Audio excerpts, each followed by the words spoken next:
Assalamualaikum warahmatullahi wabarakatuh.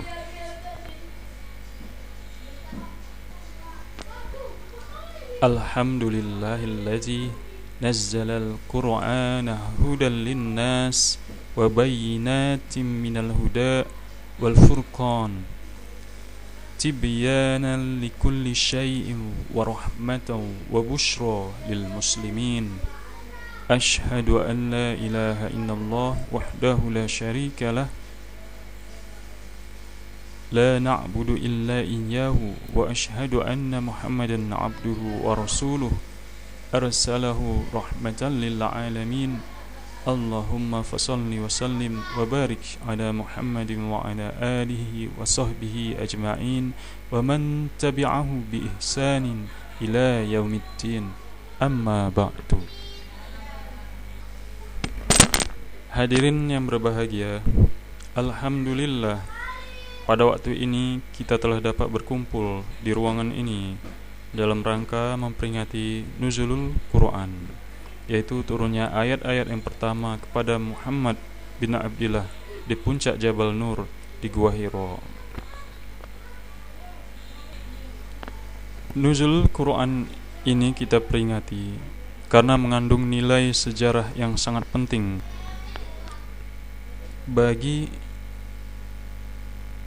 perkembangan Islam di dunia pada waktu yang silam, pada waktu ini dan pada waktu-waktu yang akan datang. Dengan turunnya ayat-ayat yang pertama itu, yaitu ayat Iqra bismi rabbikal ladzi khalaq khalaqal insana min 'alaq Iqra wa rabbukal akram allazi 'allama bil qalam 'allamal insana ma lam ya'lam, yang artinya bacalah dengan menyebut nama Tuhanmu yang menciptakan. Dia telah menciptakan manusia dari darah beku. Bacalah, dan Tuhanmu lah yang paling pemurah, yang mengajar manusia dengan perantaraan kalam. Dia mengajarkan kepada manusia apa yang tidak diketahuinya. Quran Surat Al-Alaq 1-5. Dengan turunnya ayat ini, maka resmilah Muhammad diangkat menjadi Rasul, dan bertukarlah namanya dari Muhammad bin Abdillah menjadi Muhammad Rasulullah sallallahu alaihi wasallam. Ayat-ayat ini juga menurut Profesor Mahmud Shaltut, mantan rektor Universitas Al-Azhar Kairo, merupakan pernyataan bahwa Islam adalah agama ilmu pengetahuan, karena setiap kalimat dari ayat tersebut mencerminkan dan memberi isyarat kepada betapa pentingnya ilmu pengetahuan itu, terutama perintah baca yang dapat dipahami. Dan dari kalimat Iqra, bacalah, diulang sampai 2 kali. Iqra, bacalah. Kepandaian membaca merupakan ilmu yang sangat bermanfaat, dan kepandaian membaca itu kunci untuk mendapatkan ilmu-ilmu lainnya.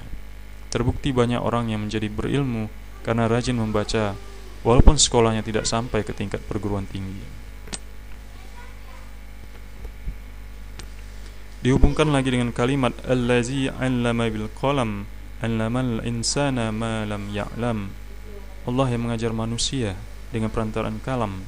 Dia mengajarkan kepada manusia apa yang tidak diketahuinya. Jadi dengan baca dan tulis berkembanglah ilmu pengetahuan manusia, baik yang menyangkut ilmu sosial maupun ilmu eksakta.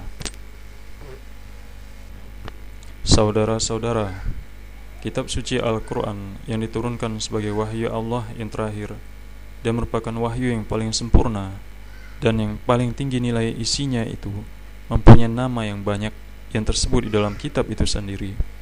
Salah satu dari nama tersebut ialah Al-Quran, yang berarti bacaan. Kenapa dinamakan Al-Quran?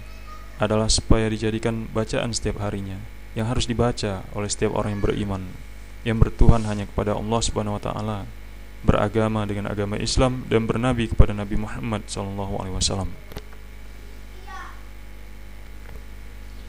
Al-Quran disuruh baca di pagi hari, tengah hari, petang hari, dan malam hari. pendeknya di mana waktu tersedia dan kelapangan terbuka, di sana kita manfaatkan untuk membaca kitab suci Al-Quran itu. Kita baca bukan hanya lafaznya, tetapi juga makna dan artinya, bahkan juga tafsir dan hukum serta hikmah yang terkandung di dalamnya, sesuai dengan firman Allah Subhanahu wa taala. Allazina atainahumul kitaba yatlunahu haqqa tilawatihi ulaika yu'minuna bihi wa may yakfur bihi fa ulaika humul khasirun. Surat Al-Baqarah ayat 121.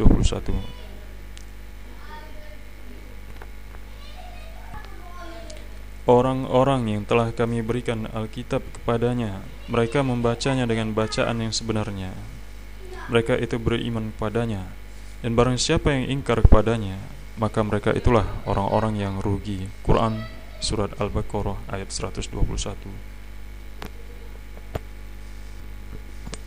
Ibnu Abbas radhiyallahu anhu, yang dikenal sebagai ahli tafsir dan ahli agama, menafsirkan ayat yatlunahu haqqa tilawatihi, membacanya dengan benar-benar membaca, menjelaskan sebagai berikut. Pertama,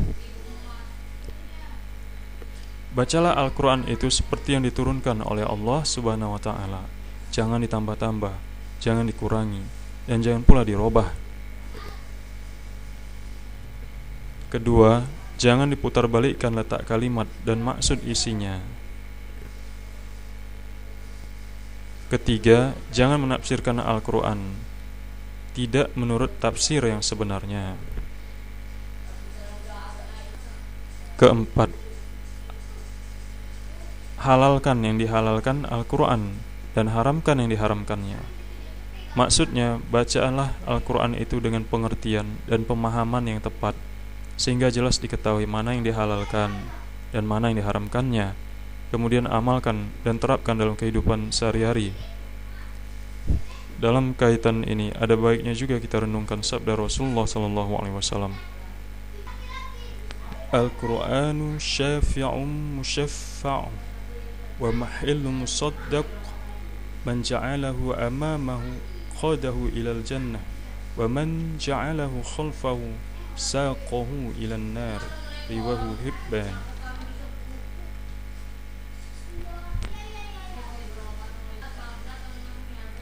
Al-Quran itu yang menolong dan yang diterima pertolongannya, dan pembela yang dibenarkan. Barang siapa yang menjadikan Al-Quran di depannya, ia akan menuntunnya ke surga, dan siapa yang menjadikan Al-Quran di belakangnya, ia akan menyeretnya ke dalam neraka. Hadis riwayat Ibnu Hibban. Jelas kiranya Al-Quran nanti akan memberikan syafaat untuk menolong kita di hari kiamat nanti dengan seizin Allah. Jadikanlah Al-Quran itu sebagai ikutan dan pedoman hidup kita. Mudah-mudahan kita dan pedoman hidup kita, mudah-mudahan kita akan dituntunnya masuk surga. Dan janganlah Al-Quran diletakkan di belakang, maksudnya tidak diindahkan dan dipatuhi petunjuknya. Nanti orang yang demikian akan diseret masuk ke dalam neraka. Pada hadis lainnya, khairukum man ta'allama al-Qur'ana wa 'allamahu. Riwayat Al-Bukhari. Sebaik-baik kamu ialah orang yang mempelajari Al-Quran dan mengajarkannya. Hadis riwayat Bukhari. Demikianlah kata sambutan pertemuan peringatan nuzul Al-Quran yang dapat saya sampaikan sekedarnya. Adapun uraian yang panjang lebar dan yang bernas akan kita dengarkan kelak dari ustadz, dari mu'alim yang sengaja didatangkan atau diundang oleh masing-masing saudara-saudara untuk dapat memberikan bimbingan yang berfaedah bagi kita semua sesuai dengan tuntunan kitab Allah dan sunnah Rasulnya. Lebih kurang saya mohon dimaafkan. Wabillahi taufiq wal hidayah. Wassalamualaikum warahmatullahi wabarakatuh.